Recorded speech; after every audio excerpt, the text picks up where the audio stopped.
উত্তরবঙ্গের দুই কৃতি সন্তান মির্জা ফখরুল ইসলাম আলমগীর রাষ্ট্রপতি এবং অ্যাডভোকেট রুহুল কবির রিজভী আহমেদকে বিএনপির ভারপ্রাপ্ত মহাসচিব পদে দায়িত্ব পাওয়ার খবরে আনন্দ ও উচ্ছ্বাসে ভেসেছে তার নিজ জেলা কুড়িগ্রাম।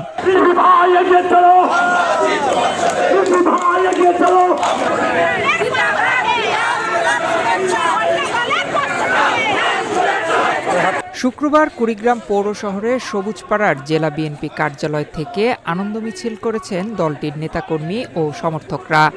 মিনিস্টার মাথা ঠান্ডা অফার, মাসিক কিস্তিতে 1.5 টন এসি মাত্র ৩,৯৯৯ টাকা ও 2 টন এসি 4,৯৯৯ টাকায় পাওয়া যাচ্ছে মিনিস্টার শোরুমে।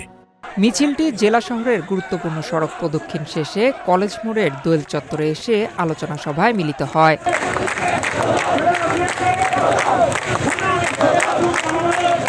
এরপর আলোচনা সভায় জেলা বিএনপির আহ্বায়ক মোস্তাফিজুর রহমান মোস্তফার সভাপতিত্বে ও যুগ্ম আহ্বায়ক অধ্যাপক হাসিবুর রহমান হাসিবের সঞ্চালনায় এতে প্রধান অতিথি হিসেবে আলোচনা করেন জেলা বিএনপির সদস্য সচিব ও জেলা পরিষদ প্রশাসক সোহেল হোসেন কায়কোবাদ ও সিনিয়র যুগ্ম আহ্বায়ক অধ্যাপক শফিকুল ইসলাম বেবু।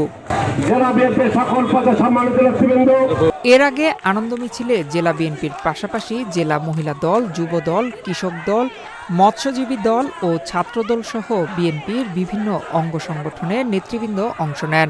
নতুন রাষ্ট্রপতি মির্জা ফখরুল ইসলাম আলমগীরের ও ভারপ্রাপ্ত মহাসচিব অ্যাডভোকেট রুহুল কবির রিজভীর সফলতা, সুস্বাস্থ্য ও দীর্ঘায়ু কামনা করেন উপস্থিত নেতৃবৃন্দ।